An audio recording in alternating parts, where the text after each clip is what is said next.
we'll begin this hour going back to more NFL talk, Mike, because we have the VSiN NFL betting guide that's getting set to drop in less than 24 hours.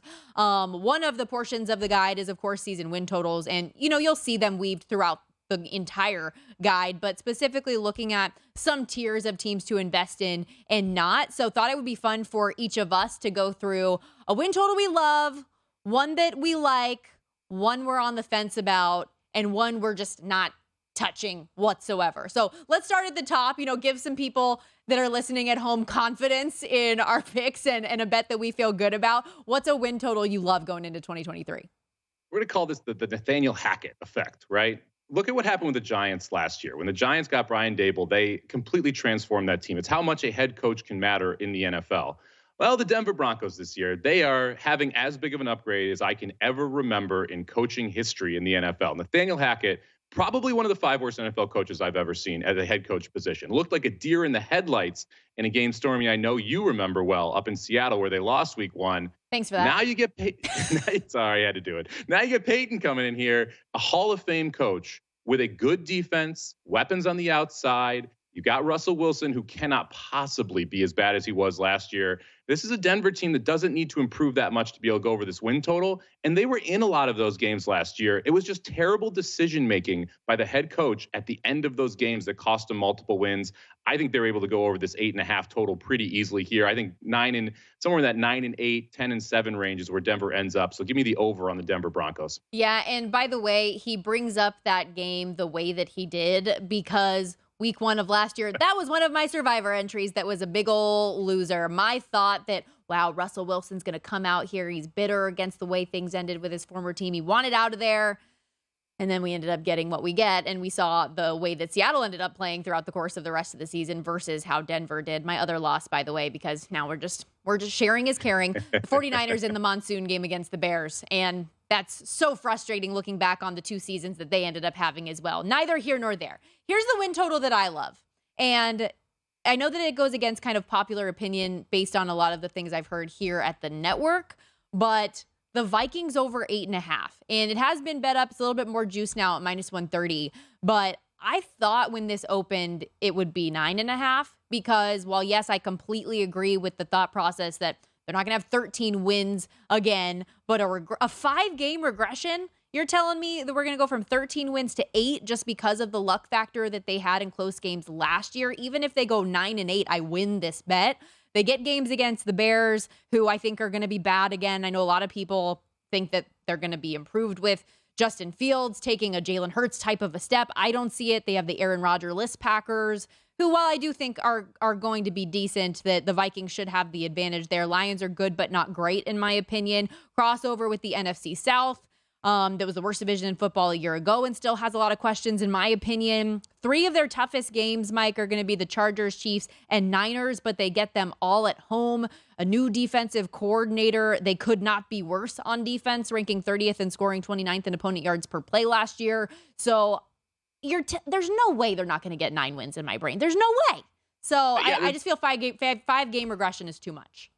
This NFL or NFC North is going to be really interesting because you could make a case any of these 4 teams can win the division. Mm-hmm. I agree with you. I'm not a Chicago believer. I don't think they're going to take that step forward. I don't totally buy Detroit as this elite contender either. I think that any of these teams could win the division. I don't hate the idea of the Vikings or the Packers winning the division. And I think the Vikings probably have the least question marks in my mind coming into this. You kind of know what you're getting. I went 8-1 in close games last year, 1-score games. But like you said, 5-game regression's pretty massive here. Yeah, I don't think their luck is going to get totally wiped out, At some point, we talk about it in hockey all the time. You get puck luck, right? Sometimes in a football game, plays are going to go your way or they're not. You'll have a better, turnover margin half of the year versus the other. I think that regression is too much. And honestly, when we go to this next tier of win totals we're looking at, as far as one that I'm not in love with, but I do really like, is also in the NFC North. And I'm leaning toward taking the Packers over their 7.5 as well. They were 8-9 last year with Rodgers playing as poorly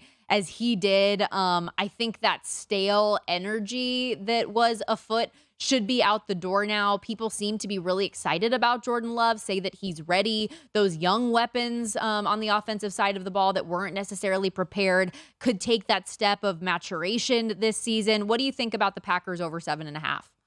I'm sitting on a plus 550 ticket to win the division. So I'm with you, love Stormy. it. I look, there's sometimes addition by subtraction. And if I was a teammate of Aaron Rodgers in Green Bay, I would have been wildly frustrated by the end of those 2 years. What we've seen from Jordan Love has been good enough for me to believe that this Packers team has enough talent around them to be able to get the job done. When I went to a total that I found, the one that I like but don't love, look, I love the Miami Dolphins. I don't love them going over this total this year. Last year, if you go and look at their schedule, they had 2 wins over playoff teams. Both of those wins were wildly lucky. It was Buffalo week 3 where they won 21-19, and the game against the Ravens where they came back from down 14 in the final couple minutes.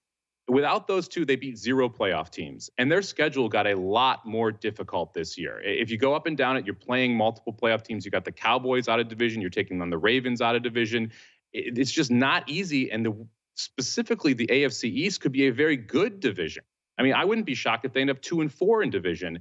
And by the way, I don't believe in Tua. I don't think he is that guy. So we'll see if he's able to come back and stay healthy. But asking the Dolphins to win 10 games with this schedule, I think is just too much. So I would take the under 9.5 here. And that's more my fear than anything else. Like, I get that Tua is doing the jujitsu and trying to learn how to fall properly. At the end of the day, this is like what's going on in your head. And it's hard to protect that area of your body when you've already proven to be concussion prone. And if that's something that gets brought up again, particularly early in the season, that could derail this year fast for the Miami Dolphins. And so I want him to stay healthy. I would love for that division to truly be the best division in football and have competitive games each and every week, but I'm just not sure that I can fully buy in on the Dolphins. So I like that play to the under. Another one I liked, tell me what you think, the Arizona Cardinals under 4.5. I know it's gross. I know it's the lowest win total on the board, but I really think this Cardinals team's going to be brutal. They're going to stink. I mean, the Bucs and the Cardinals are going to be the 2 worst teams in the NFL. So I don't hate the look here at under 4.5. I would keep an eye on Kyler Murray. If he gets traded before the season, this becomes just a mortal lock because I don't even know who starts for them at quarterback. When he inevitably gets hurt at some point when he's scrambling, they are probably not going to win a game after that. So the Cardinals are one of those teams, again, back to Survivor. I know a lot of people are going to play against him week 1. That's going to be the best version of the Cardinals week 1. They're going to get worse. I feel like that's a trap. That's the one that I feel like could be dangerous. So before you jump on the Sam Howell Commanders bandwagon, just take a beat and make sure this is when you want to use that team. Anyway, I like the under here too. I don't think they're going to win very many games. My only concern here is they get the Rams twice, who could be atrocious as well. And if they get both of those, all of a sudden they just need to miracle win 3 more games. But I would still lean under versus over. You know, maybe I bet the under on Arizona's win total after they upset the Commanders week 1. Maybe that's what I do. See if we can get that thing to tick up a little bit. There you go. Hey, okay, what's one that you're not sure about? Maybe you're on the fence. You could go either way. Yeah, look, I'm looking at Pittsburgh here. We've heard so much about Tomlin and how they always win 9 games, winning record every single year he's been there. This is probably the best version of this division since he has been there. Cleveland is going to be much improved. I expect Deshaun Watson to be significantly better than what we saw last year. They still have a very good defense. Cincinnati is going to be in contention for the number 1 overall pick. And Baltimore retooled their offense, added multiple wide receivers, brought in an offensive coordinator who I think is going to be a better fit with Lamar Jackson. This could be a really, really tough division. And even though I like Kenny Pickett and I like this Pittsburgh team, I don't think going over 8.5 is something that you should do necessarily. I think this is right around the correct number, and I would be very, very hesitant to play the over. That's good that you put that out there because I know a lot of people, because of exactly what you said with Mike Tomlin and his history as a head coach with the Pittsburgh Steelers, always being at 500 or better, a lot of people are going to put their money down on that bet. So certainly a good argument to have. A couple I'm not sure about. Like, I think I believe in the Patriots getting over 7.5. I think so. But it's just so hard given the strength of schedule that they have, whether you're looking at opponent win percentage from a year ago or when you're looking from an odds perspective and win totals this year. It's just really, really hard looking at what they have. But I feel so strongly that they should improve from what they had last year, especially with an actual offensive coordinator in Bill O'Brien stepping aside from having Matt Patricia in that role, Mac Jones trying to elevate. And if they are able to get one of those free agent weapons added as well, we know the defense is going to be good. They had 8 wins a season ago. It's just the schedule that scares me a little bit. And I also had the Raiders on one of my question marks, also at that 7.5 number. Maybe if Josh Jacobs, to your point earlier in the show, if he does hold out, then it's a clear under the 7.5. But like, do we believe Jimmy Garoppolo can stay healthy? Do we believe that defense is really going to be better? I'm not sure.